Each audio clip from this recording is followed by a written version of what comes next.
Welcome to Slow and Steady, the podcast where you get to follow along as we figure out how to build products and recover from burnout. I'm Brian. And I'm Benedikt. Each week we'll give you an honest peek into our lives as we figure things out. Today is February 9th and I'm feeling optimistic.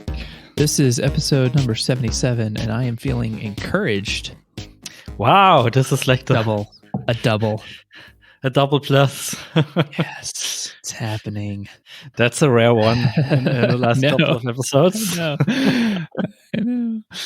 Oh man, how's everything going from last week with all those different? Seems like you were just spinning a bunch of plates. Yeah, last week was intense, but I think we got it under control mostly, and that's what leaves me optimistic. As like I have There's a chance that I actually get some feature work done this week. So I'm carefully optimistic. Yeah. So cool. We figured out a way to break the connection between Heroku and your bed, which is awesome. Yes. We disconnected that thing. Yeah. For now, at least. Yeah. Nice. Yeah, no, I'm doing really good over here as well. What's funny is, I mean, while we were recording this last week, I got a message, once we got done recording, I hopped over to Board Game Geek, and I had a message from somebody in Bonn, Germany, Ben, who wanted to sign up for a playtest. So nice. That was really fun. We were actually supposed to play on Sunday. But he messaged me on Saturday that something was up with his internet, so we've rescheduled to Thursday morning. But last week I think between Graham and I we did like 4 different play tests, and on Saturday we had a 4-player game for the first time, and it went great. Like everybody had a really good time. We got plenty of notes, plenty of things that we needed to tweak. But it was really encouraging. That sounds like it's working in a way. Yeah, it really does. Like it works as a game. It's a sometimes glitchy and sometimes frustrating game, but for the most part, yeah, this totally works as a game. This will work. We just gotta keep ironing out all the tweaks the rough spots, and we're getting there. Did you make any tweaks yet? Did you adjust things? Yeah, we some like micro things where like, oh, okay, yeah, that wording on that card is the card effect. That's confusing, so we need to tweak that. Sometimes it's modifying the effect itself. Like that shouldn't take away 3 hearts. That should take away 2. So there's little micro things. But the big change that we made was the initial concept was there's one lost hiker, and so it's a cooperative game. So if you have 3 players, there will be 1 lost hiker and 2 search and rescue. If you have a 5-player game, there's 1 lost hiker and 4 search and rescue. And then we just had this brainstorm last week where we were like, why? There could be multiple lost hikers, and as the game progresses, the search and rescue team finds a hiker and then they become part of the rescue team. And so we were like, "Ooh, yeah, that just like gut reaction. That just felt fun." And so that's how we had them play the game on Saturday. Was 2 lost hikers, 2 search and rescue team, and everybody loved it. At the end of the game, when it was like, "Hey, would you want to play again?" Everybody said yes. And which role would you want to play? And everybody said their exact same role. Like they would want to be that role again so that they could try to do better. So all good signs. So it's going really good. Super fun. Just want to keep playing it with people. And so I have a confession to make, which is that the response from Board Game Geek has not been as good as I expect in terms of people signing up. Mm-hmm. So I posted something to Facebook. I used Facebook, and I'm sorry. I feel really bad about it. But no, for real. There's this Colorado board game Facebook group that I've just kind of like been lurking in for a while. And so, well, like yesterday morning, I just made a quick little post, shorter, maybe almost even identical to the one I made on Board Game Geek. And by last night, I had 5 different gaming groups who were like, "Hey, we play games once a week. We would love to play. Like, hey, we're going to play on Saturday. Can we play your game?" So I hate to admit it, but Facebook really came through here. Sometimes it works. Yeah, so that'll be fun. That'll be like another 4 or 5 multiplayer game playthroughs, which is really, really helpful at this point. We've played it 2 players a ton. We need a bunch of 4 and 5 player.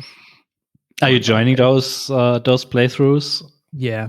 Yep. So at least this round of them, either Graham or I or both of us, will be on that, on those playthroughs. And then, if they enjoy it is when it would be amazing to say, hey, next time, you guys get together to play, if you feel like playing this game, do so and just record a screencast of it and send it to us. So that's like kind of next round after this. I feel like this push of play tests, the next thing is then like fully blind. Here are the rules. Here's the game. Get your game group together. How does it go? And it'll fall apart in ways that it's not falling apart right now, because Graham or I can be like, oh, actually, what that means is, blah blah. So yeah, try and get as much of those out of the way as we can. That's pretty cool. That's encouraging. I mean, it seems like it's working, and you're only fixing like small things. That's awesome. Yeah, there's all sorts of small things to Do you have a gut feeling on why the feedback on Board Game Geeks wasn't that like small, tiny fish in a giant pond? Like the forum where you post, your work in progress or your, request for playtesters, it's just like a torrent of posts, and which I, did only realized afterwards. Like, oh, geesh, yeah, you kind of need to post like, an update per day to keep yourself towards the top. And then, of course, it's just, the rich get richer. Once a post gets some traction, then those like 5 or 6 just stay up there. So we were just fighting against that. So that's what's going on there. Yeah, so ended up just not being quite as helpful as I hoped it would be. But yeah. So it's the usual problem of like too much, like the marketplace is already crowded. And then yes. You're in there as the new one. Nobody knows you. Yeah, right. Competing exactly. with all those other games. Exactly. Yeah. Yep. So, let's see what else. So I guess the other thing that we have to that we're at least starting to think about now that the big mechanics in the game are mostly in place. And there's all sorts of little things that we can keep messing around with, but now we just have to we can start to think about getting some quotes on pricing, so that down the road, whichever route we decide to go, we'll have some sense of the cost of the game. And one example being like, the way that you track hearts in water right now would require us to have, I think, something like 120 little wooden cubes. That could be pretty expensive. Is there a way that we can like redesign the layout and redesign the components so that only needs 10 and you do it on a piece of cardboard instead? So just little things like that where it's like, what will make the game easier to use but also feel high quality. I love it when games feel like, easy to use, like go back in the box beautifully, perfectly. Just, that part of the experience, that part of it should be well designed as well. And so just kind of wanting to get a sense for what does the cost of the thing even come in at? Yeah. One thing that, Now that you mentioned it, one thing that can be frustrating about board games is like when you put it back into the box and you're not quite sure where everything is supposed to go Yeah. again. Yep. Yeah, exactly. Exactly. And I feel like truly the worst game at this of any game I've ever played is Settlers of Catan, which is like the godfather of modern classic like tabletop games. And it's so terrible to get back in the box. The best one is Wingspan, by the way. Wingspan has a little diagram printed on the side of the box, and it's Nice. it's flawless. It's wonderful. Everybody, if you're at all interested in games, you should buy a copy of Wingspan. It's the most beautiful game. Anyway, so yes, I completely agree with you. Like so frustrating when things don't go back in. So we want to be thinking through and designing that part of the experience as well. But anyway, yeah, all good things. We're zeroing in on a fifth wheel, the trailer that we're hopefully gonna buy for the year on the road. That thing might be showing up in our on our driveway here in the next several weeks. Nice. So yeah, it's coming. That part of it's coming together too. Bitcoin went crazy for the last month and a half, and I was like, well, let's take a little bit of that risk off the table. So pull a little bit out of there to throw towards the adventure here. Yeah. I mean, just let the rest ride while Elon Musk buys $1 billion of it and pushes it upwards. So. Yeah. I have to admit, I still don't get it. Look, I don't get it either.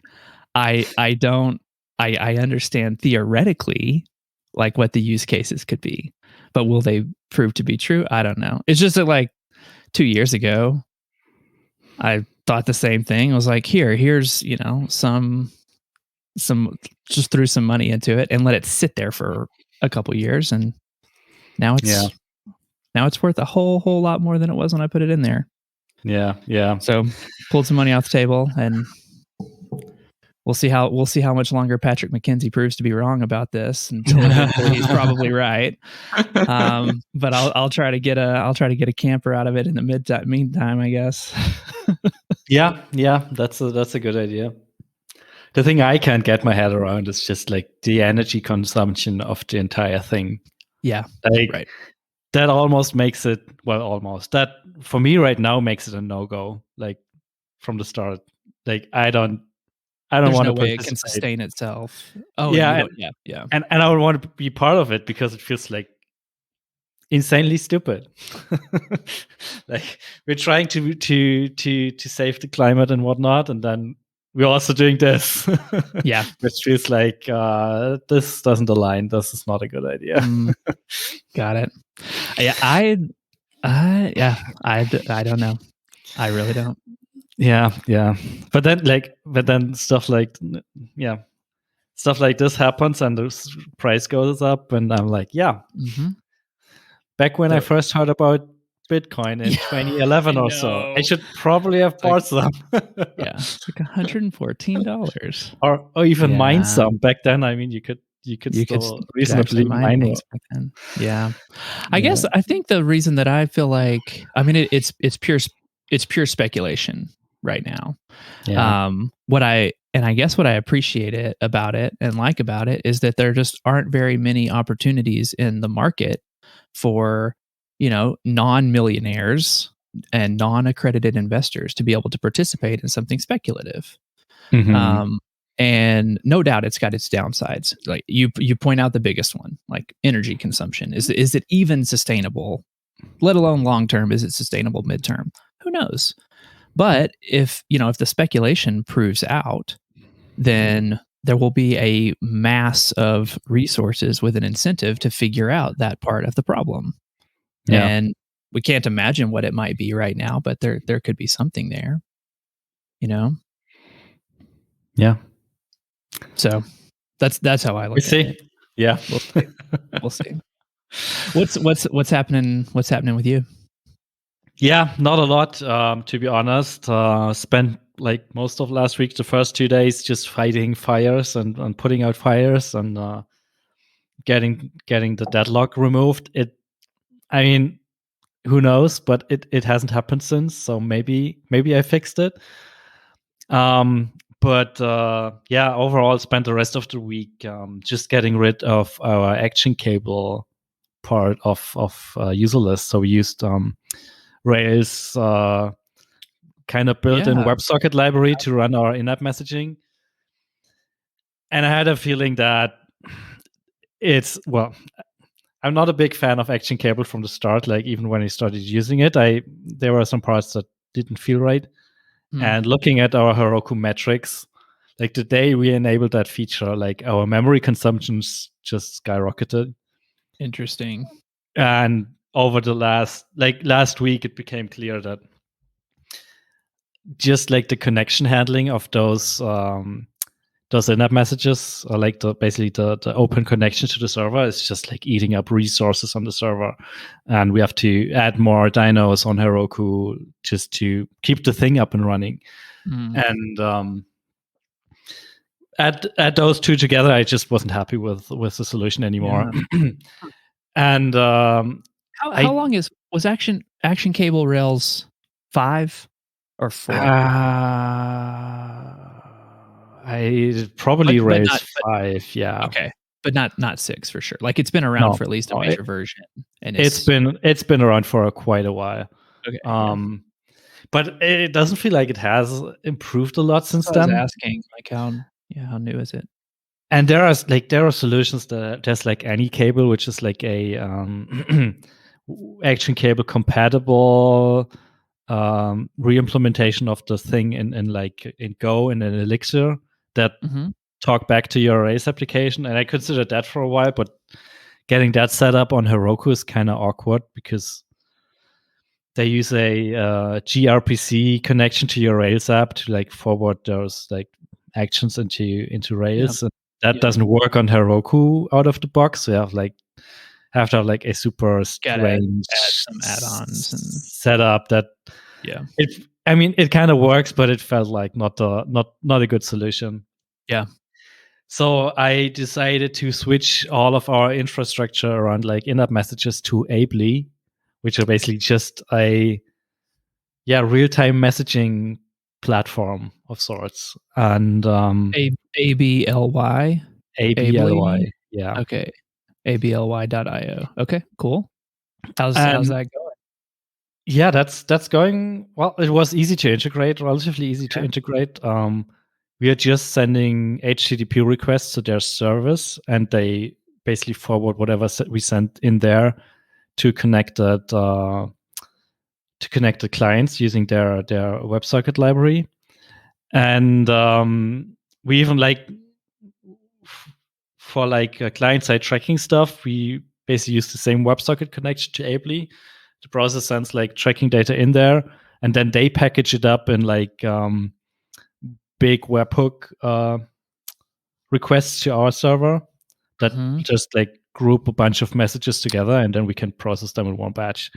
So like all the real-time stuff isn't in our application anymore. It's just like talking via HTTP to Ably and getting those stuff back in batch requests, and that memory isn't an issue on Heroku anymore. So previously we were basically maxing out whatever dyno size we're using. Over a short period of time, it would always max it out and start swapping. And now we can basically fit the entire application into the smallest dyno. Wow. It sometimes will swap, but like for the most part, it will just run fine. Yeah. And yeah, I mean that's pretty big. That's pretty big, and I think like of course like Ably is like another cost that we have, like another expense that we have to pay. But I think overall the math works out that it's not more expensive than what we had before.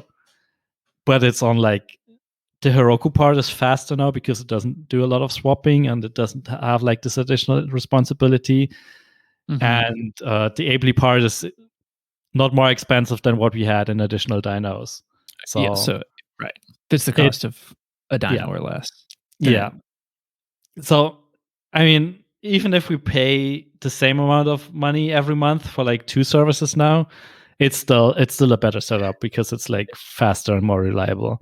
yeah, And even if Ably costs twice as much, like you're saving yourself yeah, that time yeah, and the likelihood that it's only going to get worse.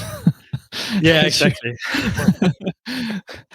best case scenario, you would continue to never get to sleep. So this is better. This is an improvement. Yeah, this is an improvement.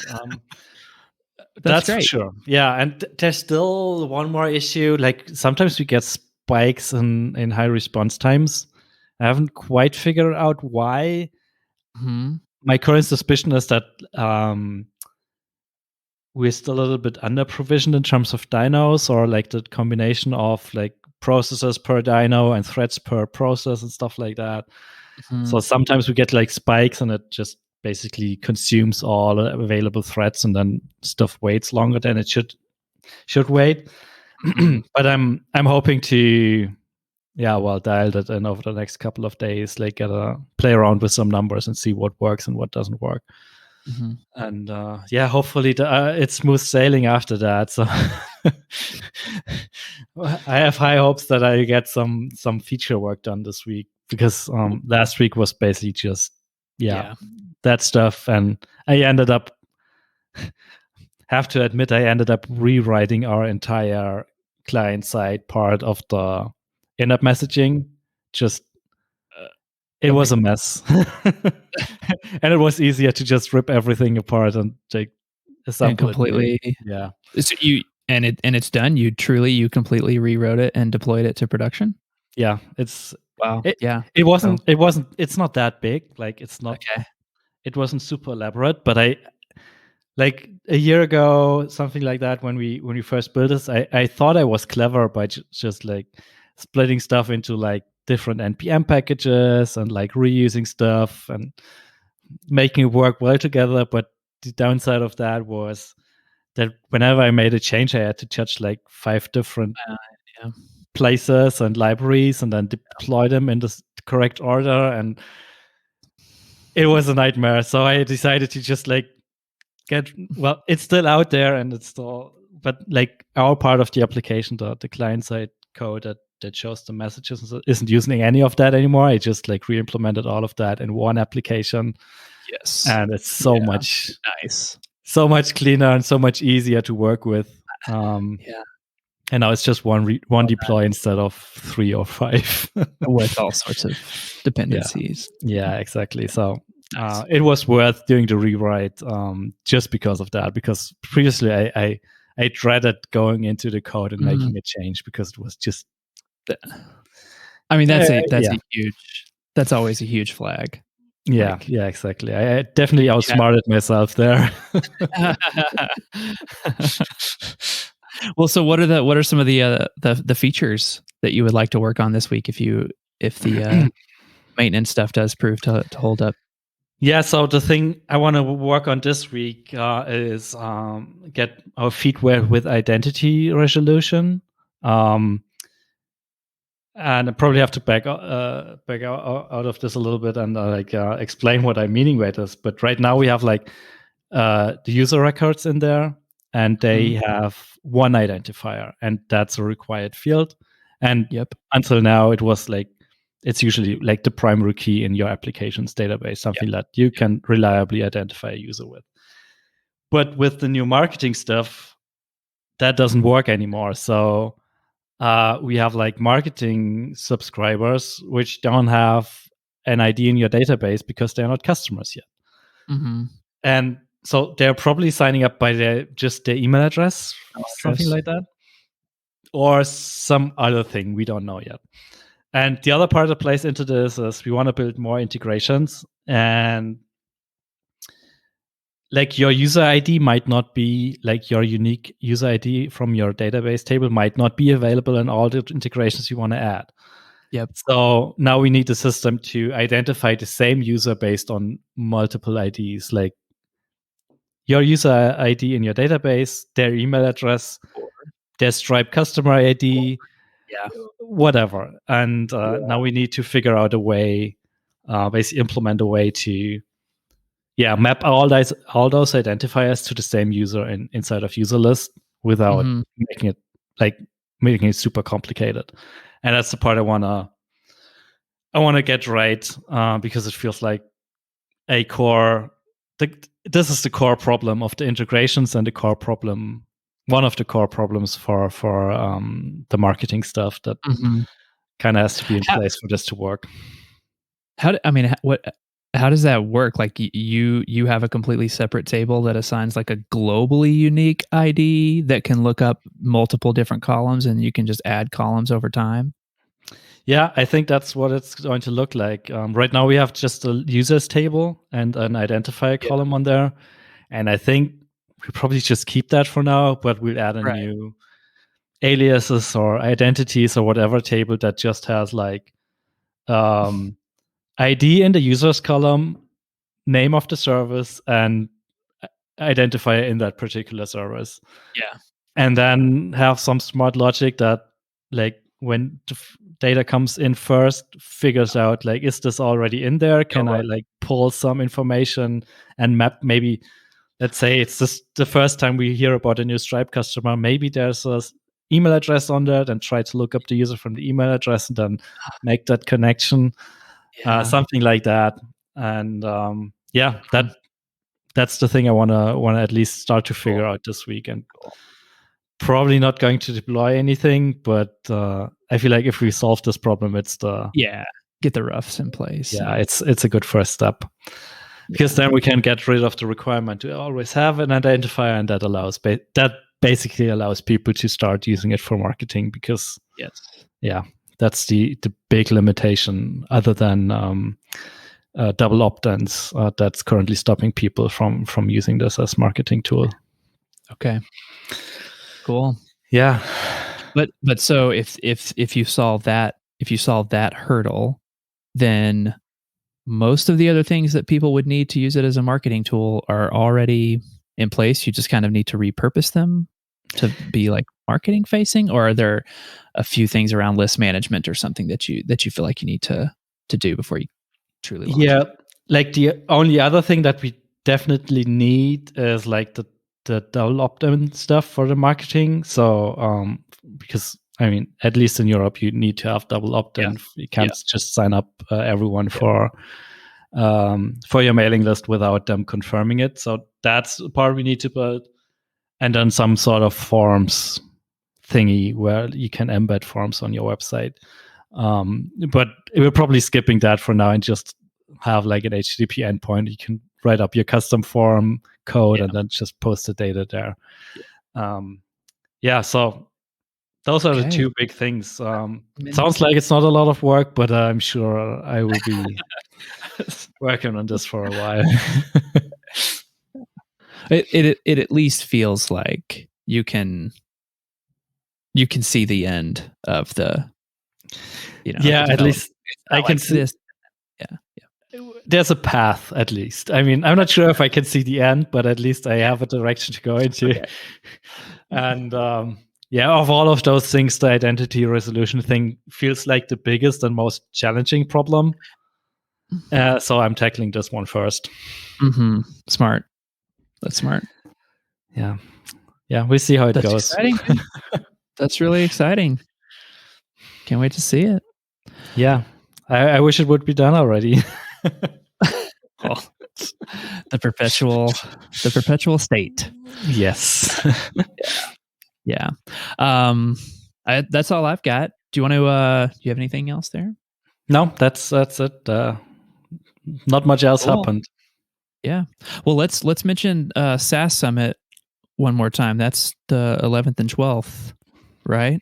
Yes. And I learned today that, unlike other summits, where basically the speakers hand in their pre-recorded video and you can just like watch it, those will actually be live events. All So right. Jane will be Yes. live streaming her talk. I Cool. didn't know that, but that makes it so much more exciting. I totally agree. It brings back that, like, yeah, that sense of immediacy. Like this is really happening somewhere else.